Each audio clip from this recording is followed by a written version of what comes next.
Welcome to Proudly Asian, a podcast series that tells bold and proud stories of Asians by Asians.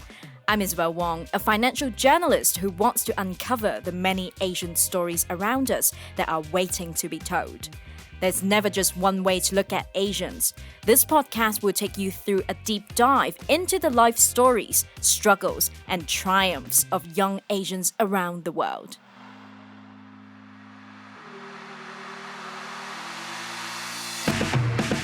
On today's episode, we have Jennifer Elizabeth, an Indonesian product manager based in Helsinki, Finland.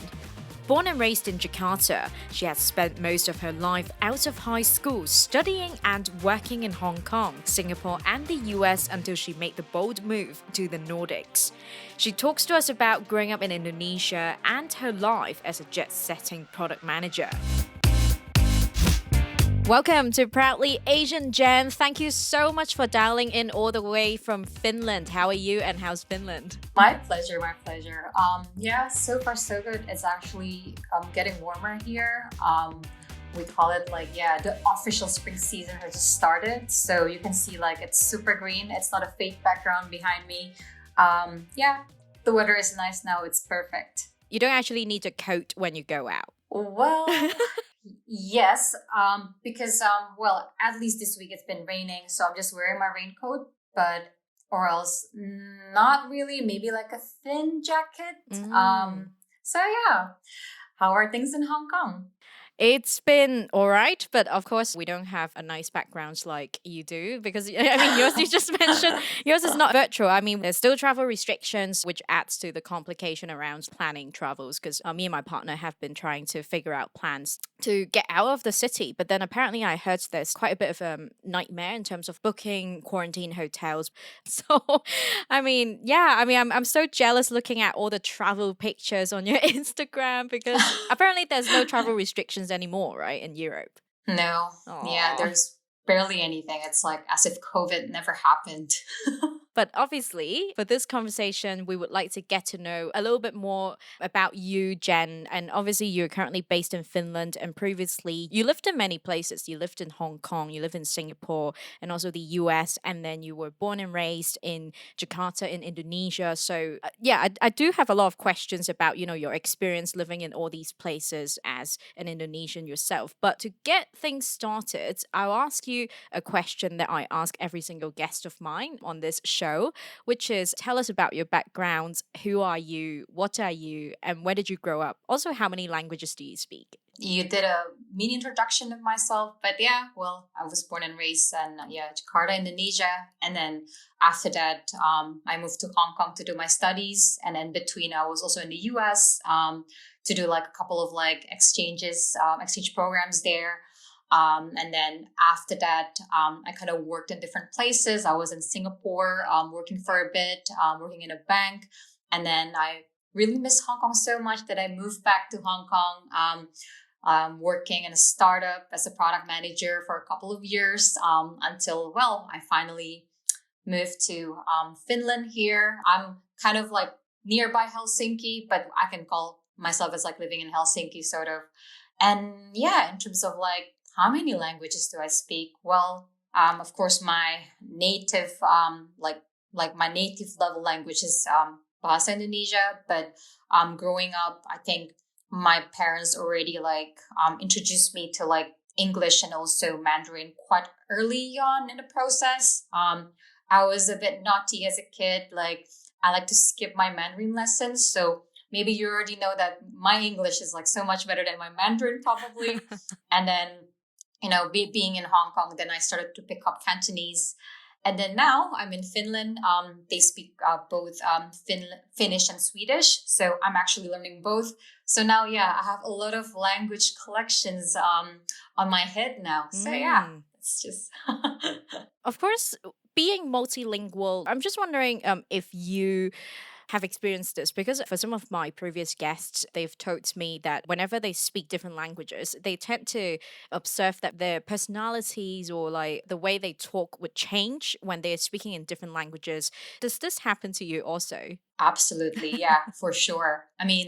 yeah, when I speak English, I think, well, it really depends on like who I'm speaking with as well. Sometimes, yeah, I would maintain this tone, but then it's a bit like low pitch. But then let's say when I start speaking Mandarin or Cantonese, then I would do like a high pitch sound that like, oh, hi, Jennifer. Like it was so different. It was a lot like smoother.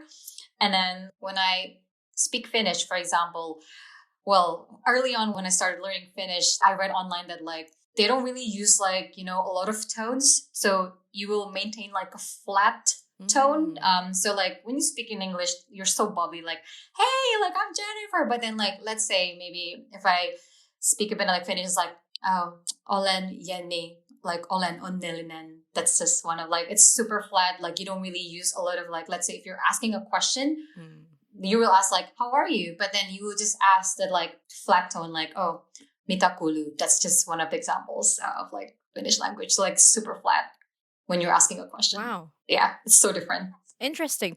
Do they act surprised if, let's say, an English speaker comes up to them and acts hyper? Would they like, whoa, whoa, whoa, what are you doing?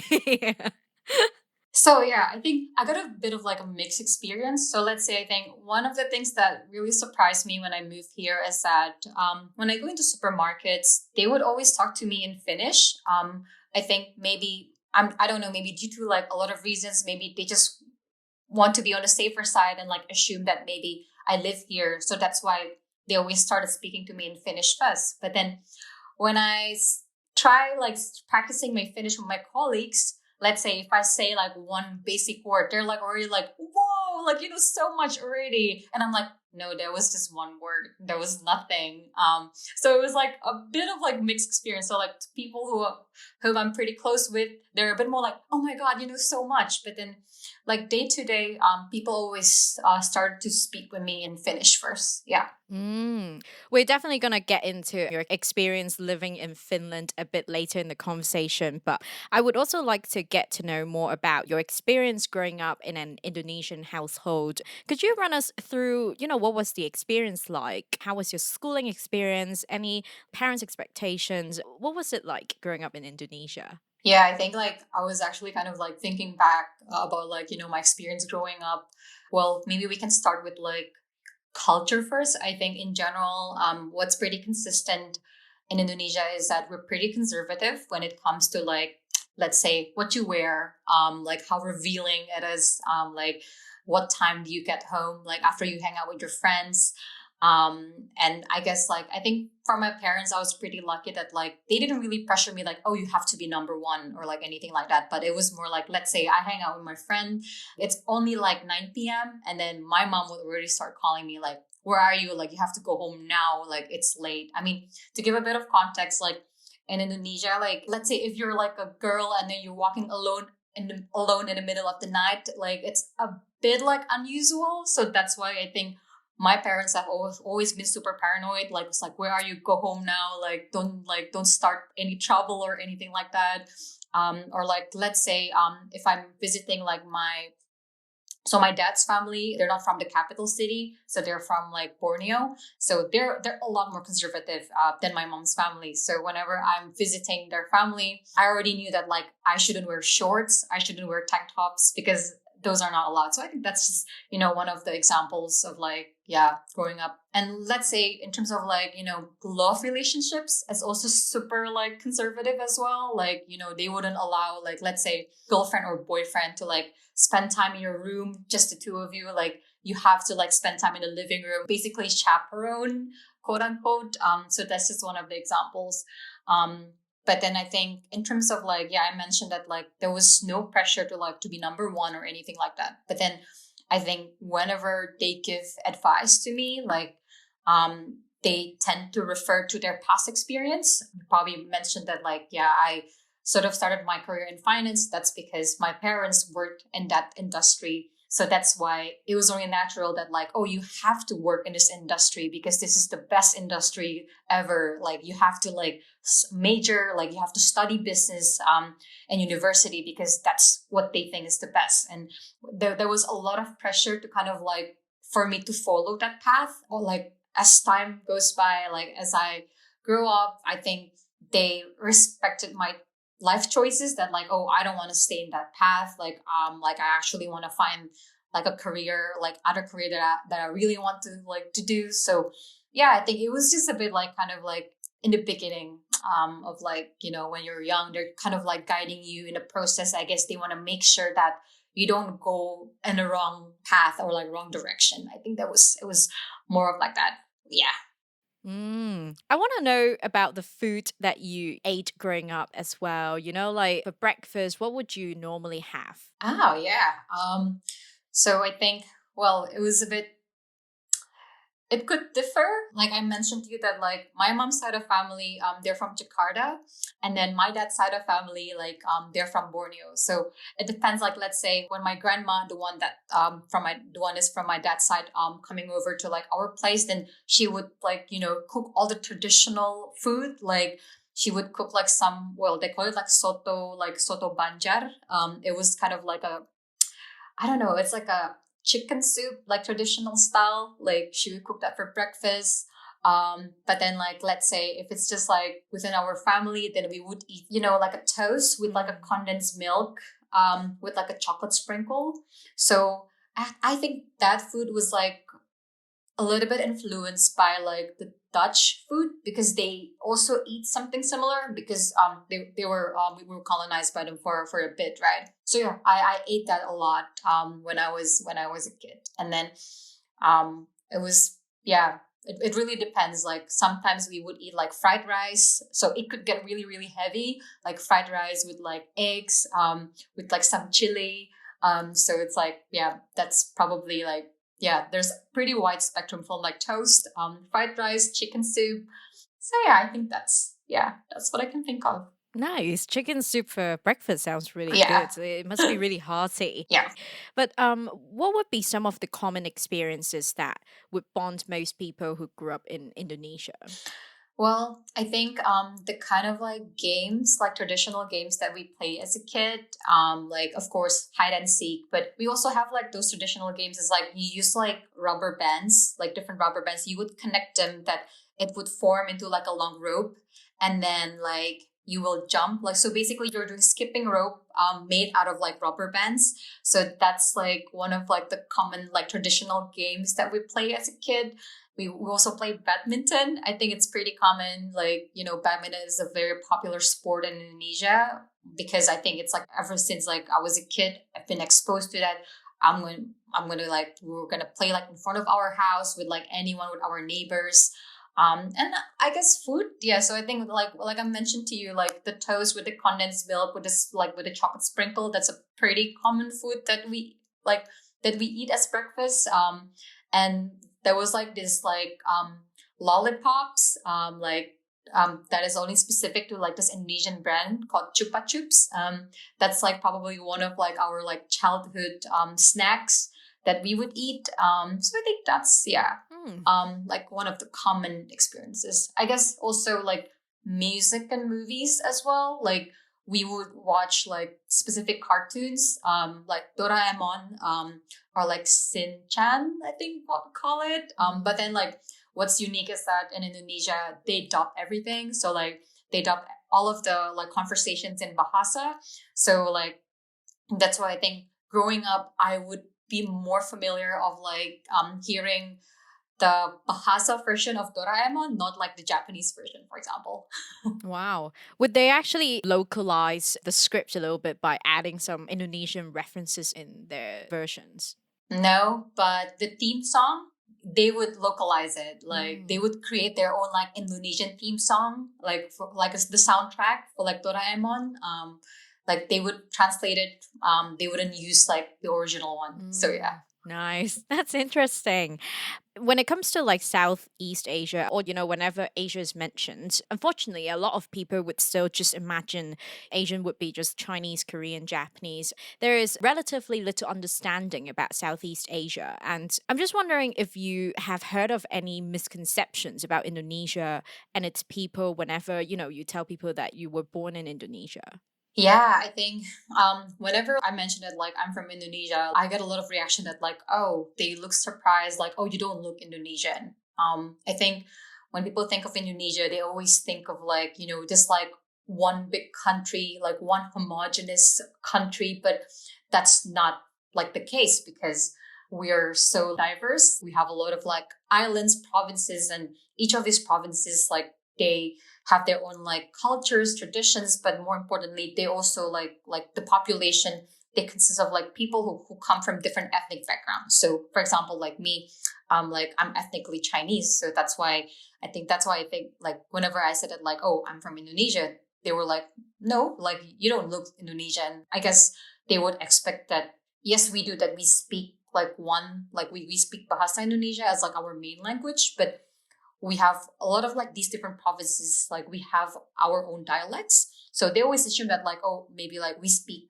one language, we look a certain way, but that's not always the case. And of course, Indonesia is not always like Bali and Jakarta. Like we consist of like a lot of other like different like provinces and cities.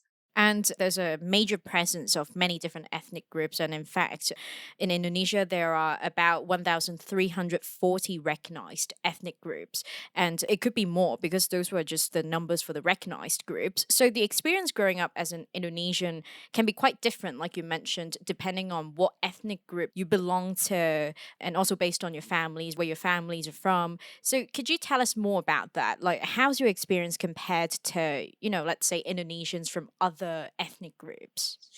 Yeah, I think like one example is that like we celebrate Chinese New Year, and also like we celebrate those like, I don't know what it's called, like the like the Qingming festival. We do celebrate that as well. But then let's say like if you come from like a Javanese family, or like let's say, I guess it's both related to like both ethnic and also religion. So yeah, for example, maybe like other like people, they celebrate Ramadan, but then like yeah, we don't celebrate Ramadan. We celebrate, yeah, for example, like maybe Christmas, New Year's, and also Chinese New Year.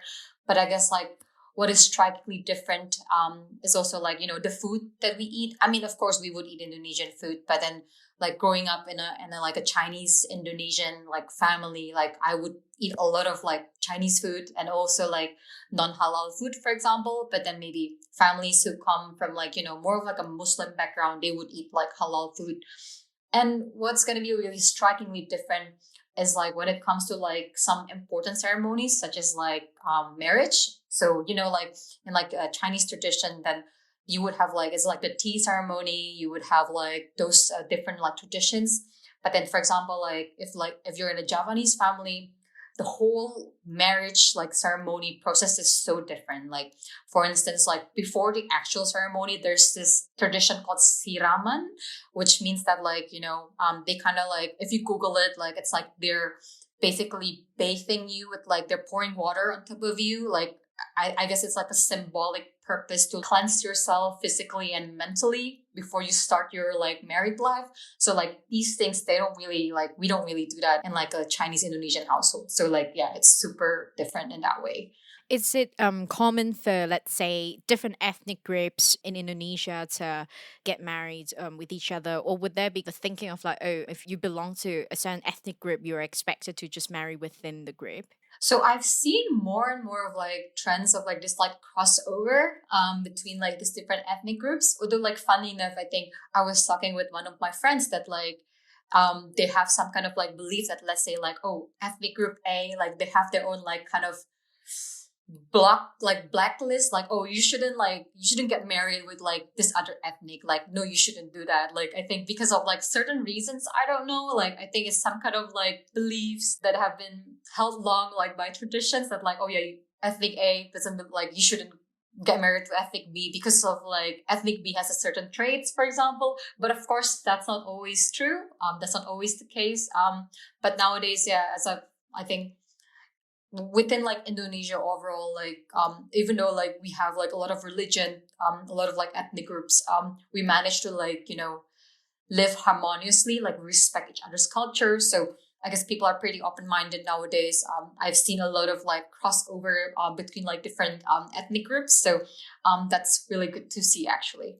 And knowing the different misconceptions people have about Indonesia and its people, if there's one thing that you would like to tell the rest of the world about Indonesia, what would it be? Back then, like I remember back in the day, like people always assume that, like as I mentioned, like, oh, Indonesia is like this developing country. They're surprised that we have skyscrapers. That like they always think that like, oh, Indonesia is this Bali. Indonesia like is consists of like jungle mostly, but that's like super wrong. One thing that I want to highlight is that when you come to Indonesia, don't just visit Bali.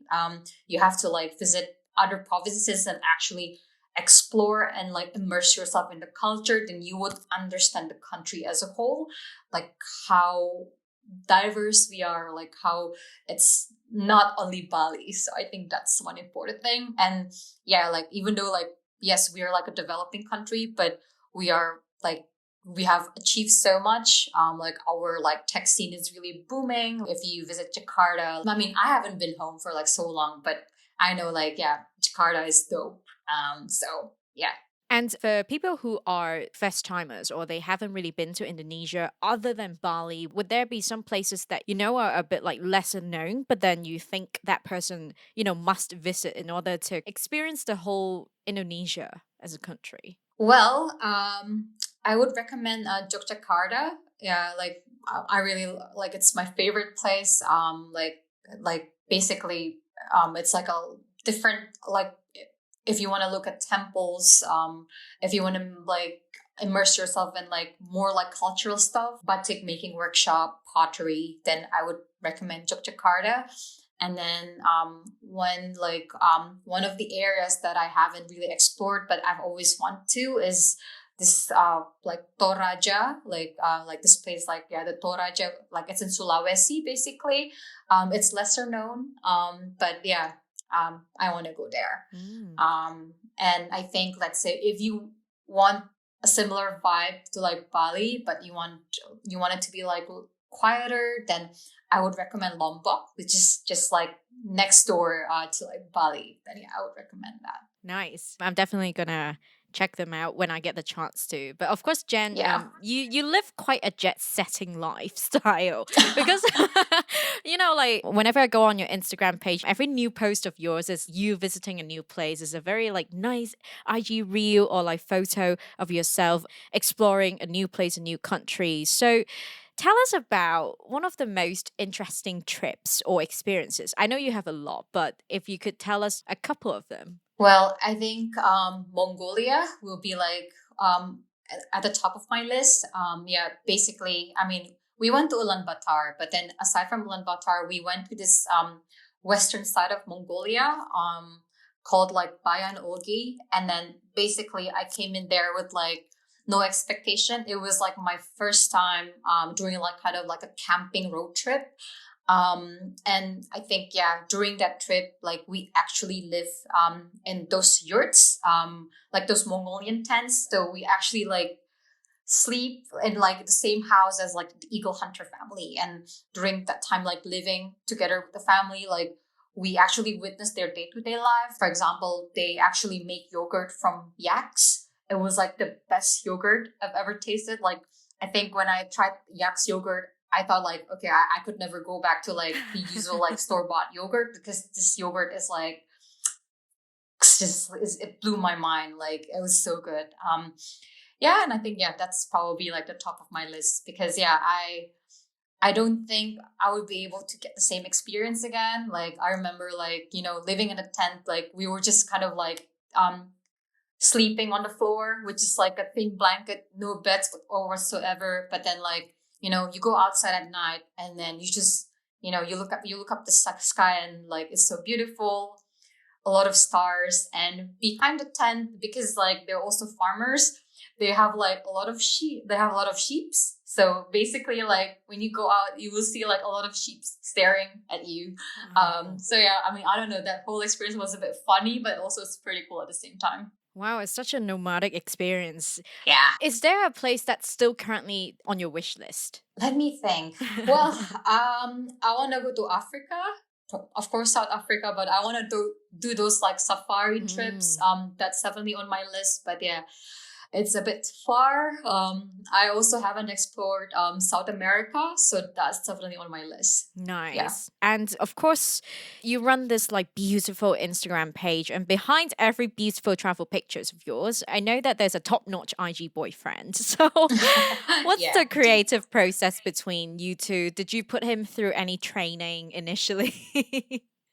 No, I think it was just more like, oh, like, can you help me take a photo? And I think he just started to get into it. I told to all of my friends that, like, there's no, like, pressure or slavery involved. Like, I didn't, like, kind of like ask him, like, oh, don't eat for 30 minutes. Take that nice photo of me in a restaurant. No, I don't do that. It was more of like him, like, oh, like this corner looks nice. Maybe you should take a picture there. Like, oh, maybe I should try this angle. So it was more of like him, like, trying like his own, you know, like having his own creative process on his mind. But I mean, sometimes, like, let's say now we have reels, for example, then before, like, we have a trip, then like we would look at reels like, oh, this concept seems pretty cool, like maybe we should try it out. So maybe it's more towards that. And Mm. he also gets excited about trying it, so there's no like, we must do this, like you have to, like, stand in there, like get the right photo, or else like we won't leave. Like, I don't really do that. So Wow. yeah, like,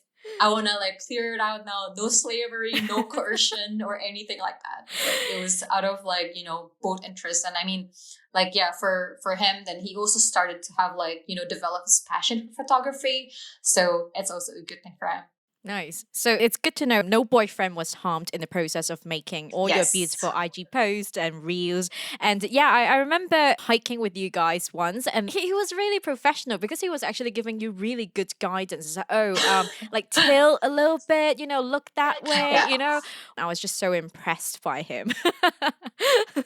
Yeah. Like, I think it's like full dedication. I think it's coming from his own, like, like desire to, like, create a perfect photo. Like, he doesn't want it to be like a bad photo. So like after he took photos, it was like, do you think it looks good? Like, if it doesn't look good, then like, well, like, how do you think I can improve? Then I Mm. would show him as well, because I had a bit of background in photography. So that's why, like, I would kind of like, oh, you should change the settings of the camera this way, and then like adjust it this way. And I think, yeah, so it's both like a learning process as well. Yeah. Wow, I can tell some of my female listeners might be, getting their boyfriends to listen to this part of the episode. It's I like, mean, look. apologies, all boyfriends. Please don't hate us. I mean, yeah, indeed. I mean, like, I've got friends who told me, like, I think I should send my boyfriend, like, to your boyfriend so that he can, like, teach my boyfriend how to take better photos. Yeah, I got that a lot. That's an idea. IG Boyfriend Boot Camp hosted by your Yeah. boyfriend. But then, of Yep. course, you lived in quite a few cities, like we mentioned, right? How do you think the experiences differ culturally? Yeah, I think, let's say, like, if we talk about, like, between like Singapore and Hong Kong, culturally there's not much different. Though I think like Hong Kong is a lot more fast paced. They will always think that, like, I mean, both are intense, but Hong Kong is, I think, is just crazy, like crazy pace. That's like one single different. But let's say like my recent move, I mean, like, I moved here last year. It's, yeah, I think it's a lot different. Like, one thing that I think caught me off guard is, like, people don't share their food here. So like, let's say, I mean, yeah, if you're having like a pizza, they don't want, like, it's not for share, like you have your own individual pizza. So that's one of the things that, like, no, but like, I want to try different dishes. Like, I don't want to just order one thing and like try it myself. Like, no, like, so yeah, that's like one of like the things that like kind of caught me off guard. But also that, like, in Finland, weather doesn't matter. So like, I don't know, like, at least in Hong Kong, when it rains or like when it's hot, we complain about the weather, or sometimes we even make excuses like, oh, sorry, I was late because it was raining. But then there's no such thing here. Yeah, I remember that, like, I was riding my bicycle in the rain, and I was so grumpy. Like, I mean, I was wearing a raincoat, but it was already like, it was really unpleasant. While I was riding my bike in like heavy rain, I saw people, they were just jogging like with nothing, and they were just jogging happily. I was like, okay, like, this is just another level. Like, so yeah, weather doesn't matter. Like, winter gets crazy here, but it also like doesn't matter. Like, I think, for instance, I was talking with a colleague and like he mentioned that like, oh, yeah, I think I moved house like recently in December. I was like, why would you move house in December? Like it's full of snow. You're crazy. And my colleague was like, wait, what's wrong? There's nothing wrong. Like all year is the same. There's nothing wrong. And I'm like, no, like I wouldn't move, like I wouldn't do it like during the winter time. I mean, yeah, I just moved house right now and I do in the summer. So yeah. Of course, we know in Finland or like most parts in Scandinavia, they have long winters and most of the time it could get pretty dark. Do you have any tips and tricks in terms of how to deal with this long and dark winter? Well, first of all, I think you need to like find activities to do indoors and also find a hobby. I think for me, I recently like I haven't played badminton for like 10 years, and then I started to pick it up kind of like yeah, when the winter started. So I think it kept me sane because it's indoors, right? I mean, yeah, I still have to like commute and travel to like the cold. So I think like find a hobby that like an indoor hobby because yeah, I played badminton for like 2.5 hours and all of a sudden like oh like you like the day is done basically. And I guess more importantly like take vitamin D because like for me like I wasn't in a good shape. Like I got tired easily. I was not in a very good mood. And then when I did like kind of like a health check, it turned out I had vitamin D deficiency. So like yeah, after I started like taking in like those high quality like vitamin D pills, then it just got better. So yeah. Wow. Yeah, what really surprised me, I mean, people have been scaring me a lot about the winter that like or like yeah it's like so dark, it's so depressing. I mean, I thought that I'm gonna cry myself, like I'm gonna cry all the time, but I don't know, like I think when it was like I think winter officially ended kind of like in March, and then when it ended, like when I like realized that the snow starts to melt, I was like, wait, it's done. Like I don't know, like time flies. It just yeah felt as if like like okay, I actually survived it. But one of the most important thing is also like to travel. So yeah, I did travel to like a warmer country. I mean, they still have winter, but then in here it gets to like -20 or like -20, -10. But then, for instance, yeah, I mean, I traveled to like Germany, traveled to Austria. I mean, winter is pretty harsh there, but it's probably like -2 or -1 at best. So yeah, when I was there, I was like, oh, it's so warm here. So I think one tip is like kind of travel to like a warmer country, and then it kind of like reset everything, like reset all your systems so you actually feel better. You had a proper holiday, and then you go back here. Okay, I'm ready to face all this winter. Yeah. Nice. Yeah, because even back in the UK, I heard people would get one of those lamps that would imitate sunlight to. I heard about that. Yeah. Do you Yeah. have one of those? No, I didn't have one of those because like I don't know. I thought it's gonna be like I don't know. I thought it's gonna be like something big, like as big as a sun, but apparently it's like around this size, and then you Yeah. put it next to your bed. So I'm like, it's not gonna make any difference. Like I have my window, like maybe not. So I decided not to get it, and then Right. yeah, I did okay in the end. So Nice. maybe if I found out that like maybe I needed more light, then like yeah, I should consider getting one. Maybe your secret is actually having boba. Who is your poodle? Actually, yeah, that's true. Having a dog helps a lot. Because yeah, you actually have like activities indoor. You play with the dog, and then like yeah, time passes by so quickly. But at the same time, also like you also need to walk him, right? I mean, even though like the weather is bad, like it's still refreshing for me to take a walk. So I don't know, like I think taking a walk in the winter actually help like make me feel better. Yeah. So yeah, Nice. I'm thankful for boba as well. And now we're talking about living in Finland and you live near Helsinki. I'm just wondering if there's also a huge Asian community there. Yeah, I think there's like different pockets of like Asian communities. I think we have a lot of like Vietnamese and also Chinese community here. Like pretty notable. Like you would, we don't have like a Chinatown, but we have this place where they have like a lot of Asian stores, and you would see like a lot of Asians to just go there and like raid the place and like buy a lot of stuff there. But yeah. pretty decent community. Can you actually find any products from Hong Kong there?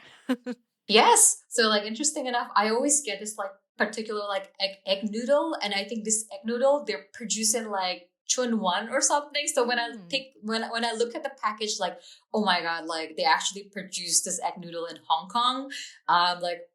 Yeah, I feel so far away, and of course, well, not specifically like Hong Kong, but then like I always get like Lao Gan Ma because Mm. Lao Gan Ma is life.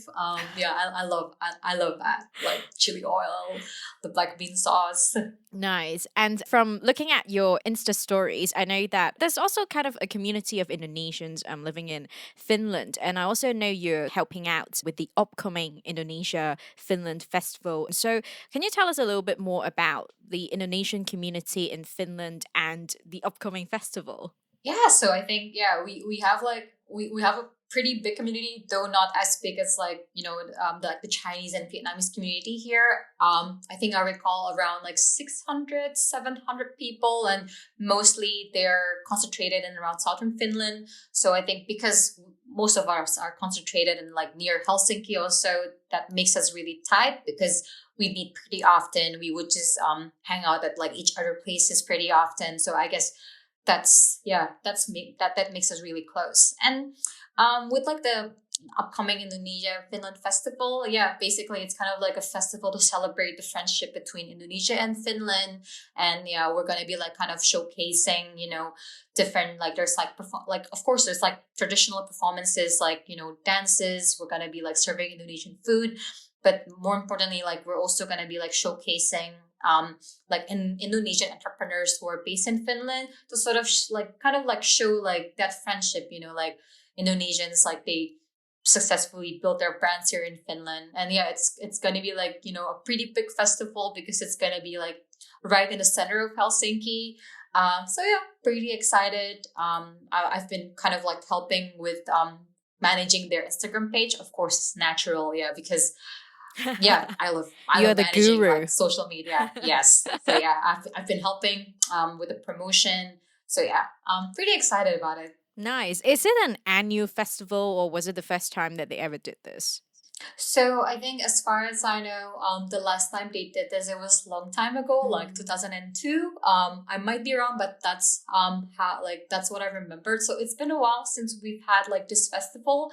Usually like we have our like Independence Day celebration in August, but that's sort of like small scale. So this year like we decided to sort of like go big and kind of like do this whole like 2 day festival. Yeah, Nice. I can't wait to see the photos and videos when it's happening. for sure. But other than your experience traveling and living in Finland and also different places, I also want to ask you about your career as a product manager because product management is becoming one of the most popular career choices these days. So now you work as a product manager. Could you tell us more about what you do and how you got into product management? Because you mentioned you also worked in finance. Yeah, I think, well, currently I'm a product manager at Finnair. I'm managing their like digital experience. So sort of like making sure that people have a smooth digital experience. So yeah, it's pretty fun, pretty exciting as well because right now, with like the current war, the close to Russian airspace, COVID, it's been like quite an interesting months recently, but it's also a good thing because it forces us to like think creatively. Like let's say like okay, they closed the Russian airspace. Like where should we go? What kind of things we should highlight in our digital experience so that people stay engaged with us even though they're not flying, for example. How do we keep them loyal? How do we keep this like Finnair brand in their mind? So I think that's like one of like most interesting things despite what has been happening. But yeah, what how I got into product management, it was more of like a stumbled upon kind of thing. I mean, like when I was like working in finance, like I realized like I was looking for something more. I just didn't know what it is. And then like I was still in Singapore, and then I got this like opportunity to move back to Hong Kong to like a startup. it was like a more of like an interesting proposition because they're gonna put me on like a traineeship where like I'm gonna like rotate in like different departments. And then so one of the departments was product management, and then that's when I got to know like, oh, what is product management? And I think all my life I've been searching for like, this role that like, I don't know, I was looking for like a role that allows me to have a tangible impact while at the same time kind of leveraging on my, business background, my quantitative background in accounting as well. And also, the ability for me to also talk to different people. So that's why like, I think it was like a calling for me. But at the same time, it was also because I stumbled on like the right product mentors in that company, in that previous company. So I was really, really thankful to have met like the right product mentors who have kind of like shown me the way, kind of like told me what product management really is. So if they're hearing this right now, maybe they know who they are, and I really want to thank them again. I still consider them as like my mentor. I still like seek their guidance sometimes, but yeah, it's been really, really, really good journey. Like I feel very like, I feel very fulfilled with like my current career. I mean, a lot of people are pondering if they should make the career switch over to product management. So, if you have any word of advice for them, what will be your suggestions for those who are looking into working in product? Well, I guess first of all, you need to like, I think you need to know like what it takes to become one, like what are like the necessary skill sets, and you need to like kind of, but okay, I mean like taking a few steps back, like within the product management spectrum, it's super broad. Like you can be like a super technical product manager managing like, API products. You can be like non like I'm less technical. So yeah, like you can be like a less technical product manager. So you kind of need to know like what are your strengths, what are your weaknesses, and you need to see like what kind of product manager you want to be. And then like you need to look at kind of like the right industry as well, because usually like when you have like relevant industry background, that helps a lot to like get you into product, because having that domain knowledge, it helps you to kind of like give that perspective, understand kind of like the nature of the business and also the nature of like the users that you're building the products for. So I think that's one of the most important thing. And I guess, yeah, what I mentioned is that find a find the right mentor, like find the right company who really wants to like nurture you as a product, like as like a product leader, like because that's super important, because it's super easy for you to work in a company where like you might feel a bit lost, like you don't really know where to go. So yeah, working like in the right company with the right culture and with the right mentor. Thank you for your advice, Jen. But it's time for us to move on to the next segment, and it's called Rapid Bias. In this segment, I'll be asking my guests biased questions they've got asked at some points in life, and also some common biased questions Asians get asked a lot as well. So, Jen, are you ready? Yes. Okay, let's go. First question. Indonesia is in Bali. No, Bali is one of the provinces. Indonesia is the country, and Bali is inside Indonesia. So don't ever get it wrong. And next question. Indonesia is mostly a jungle. So yeah, that's also super wrong. I mean, yes, we do have like some parts of like jungle, like in like, throughout the country, but it's not jungle. Like try visiting Jakarta, Surabaya, and you will see like those tall skyscrapers. No, we don't consist of like jungles only. And next question, all Indonesians speak the same language and know limited English. So yes, we all speak Bahasa Indonesia, but we also speak different dialects. So when you go to different provinces, don't be surprised that if you hear anything other than Bahasa Indonesia. And yeah, don't ever like be surprised that like people have good English in Indonesia, because Indonesians who can speak perfect English. So don't assume that we know limited English. And next one, Jen, you don't look very Indonesian. Because not all Indonesians look the same. You need to know that yes, we have like we consist of like different ethnic backgrounds. So just because I come from like a Chinese like ethnical background, like doesn't mean that I'm not Indonesian. And next one, Indonesians are poor. Well, I wouldn't say so. Like within like all Indonesia, like we do have like a pretty huge income gap. But doesn't mean you can generalize that like, you know, we're a poor country, we're poor people. Like that's just super wrong. Indonesians are rich and live in mansions. Yes. So yeah, depending on where like who you talk to, sometimes you will have this like kind of assumptions that Indonesians are rich, and like that's also like a wrong assumption. That's a wrong generalizations, because yes, I've mentioned we have a pretty huge income gap. Yes, we have people who are really rich. We have people who are who belong to the low income bucket, but at the same time we also have the middle class, middle to high class. So yes, like we're not like Indonesians. Not all Indonesians are poor. Not all Indonesians are rich. Like we're like basically we consist of like, you know, this different like, you know, societies who belong to different income groups. And finally, Indonesia is an Islamic country. So yeah, I get this a lot. That like, you know, we're like kind of like this Islamic state. That's like not super true. I want to like, you know, just clear this out that like, yes, the majority of like the population, they're Muslim, but we have like people with like different religion, and we are permitted to have different religion, and you know, we live like even though like we have this different people with different religion, we live peacefully, we respect each other's religion and culture. So yeah, we're not this like, you know, strict Islamic state or whatever like that. Thank you for playing this round of Rapid Bias, Jen. Those are really tough questions to navigate. Yes, really, really tough.